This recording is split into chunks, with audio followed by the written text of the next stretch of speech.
Hey makers, this is Charlotte with Makesy. Today I'm so excited to announce our collaboration with Royalty Soaps. My dear friend Katie is about to walk you through all of the amazing components that are included in this collaboration. You can shop everything at the link below, and we can't wait to hear what you think.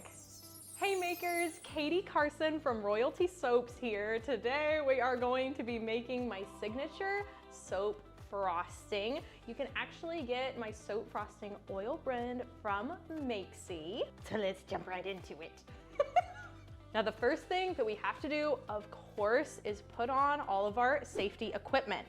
I am just making today's soap for a demonstration. Otherwise, I would be putting on a hairnet. But as it is, I'm gonna be putting on some arm covers to keep my arms safe, just in case of any splashes. Highly improbable, but we still want to be safe. Of course, you need safety glasses to protect your eyes. And then we're also going to be putting on these gloves. I love these because they come up so far on my arm. They protect so much. Okay, and now I'm going to start measuring out my oils. Just gonna tear out my container. I'm gonna give my oil container a good shake to make sure any of the oils that may have fallen to the bottom get incorporated. Now let's see if I can pour this without any splashes. That will be the real miracle. Now I have been using this soap frosting oil blend for years, and a couple of things that make it really unique is that you have a lot of time to frost your soap because I didn't put any butters into the blend. I find that whenever I work with shea butter, cocoa butter, I kind of have to hurry up and frost really fast. But you don't have to do that with this oil blend. And also, you can cut your soap pretty quickly. I didn't want people to have to be waiting for 2 or 3 days to cut their soap frosting. I want them to be able to do it within like 18 to 24 hours. So you can cut it quickly, but it takes a long time for it to set up fully, so you have plenty of time to put the frosting on. I am going to add a teaspoon of the pearl mica straight into my oils. Just dump that right in.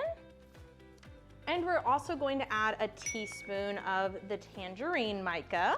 Put those together, and then we'll mix it up with our stick blender to make sure it's fully incorporated. I'm gonna blend this up.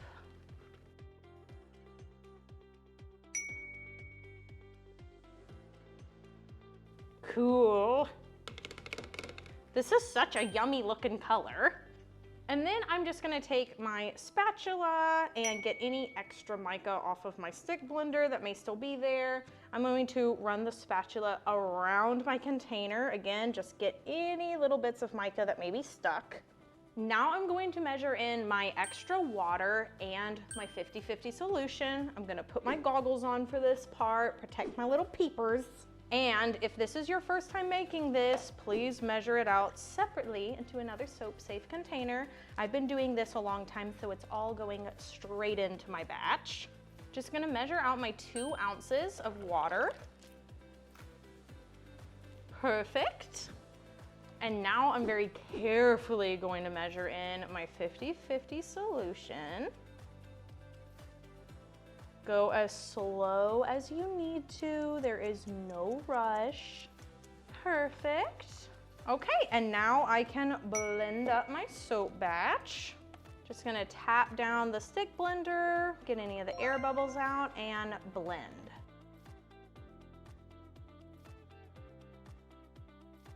I like to check my batter after about 45 seconds of blending. Depending on where you are, how humid the room is, how cold the room is, it will take different amounts of time for your soap frosting to set up, but aiming anywhere between 45 seconds and 1.5 minutes of blending is definitely gonna get the job done no matter where you are. I've blended now for about 1 minute and I can see that everything is fully incorporated, so now it's time to hurry up and wait. So you can see when I move my spatula around, not only is the soap holding a peak, but it's also not sliding. This is exactly what we want because we want the soap to be pipeable, but we don't want it to smear all around the top of your batch. We want it to stay in place. I'm gonna go ahead and prep my piping bag. It's the nastiest noise. Piping bag is gonna look like this. Then I'm just gonna open it up. Again, nastiest noise ever.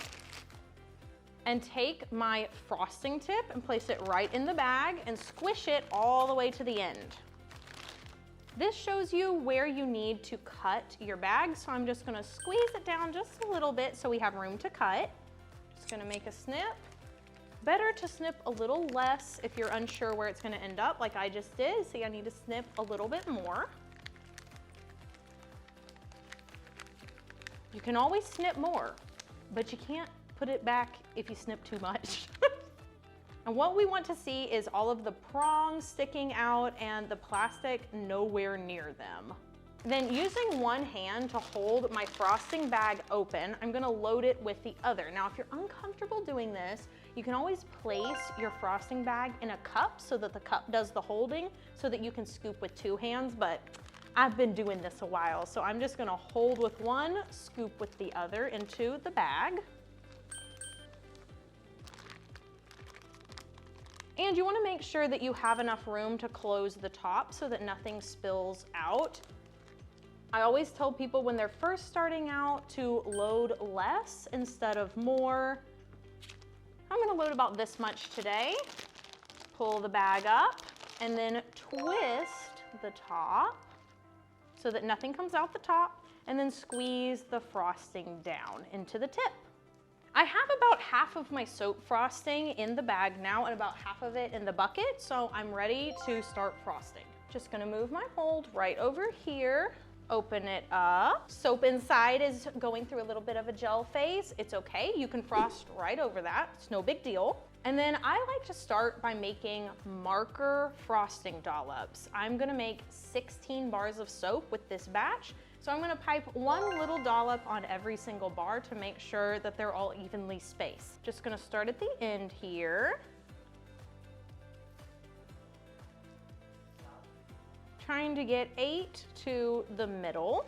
And we're not placing any embeds on this project today. So if your dollops aren't exactly perfect, it really doesn't matter. Don't beat yourself up over it.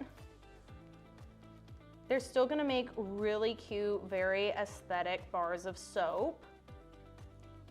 Now I'm gonna do the middle. This is the part that really, it doesn't matter how neat your frosting is because it's not going to be seen. For the next layer, I'm gonna aim for getting 2 dollops on the top of each bar. If it doesn't happen, no big deal. It just looks nice. I might even have a little bit left for the top.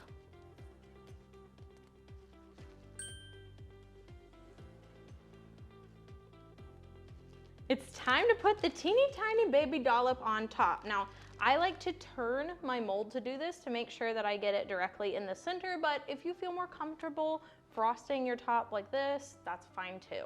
Good, now I can see exactly where the middle line is, and we'll just add that last little bit on top.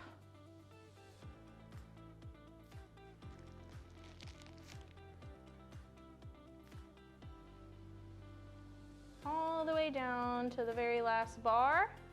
Be sure that you squeeze really good near the frosting tip because there's always just a little bit of soap left in there. And that's it, we frosted our top.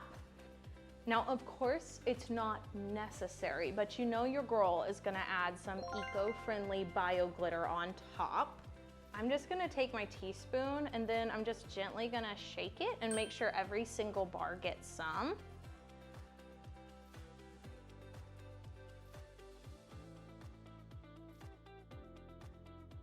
Thank you so much for joining me today. I had so much fun making this soap with you.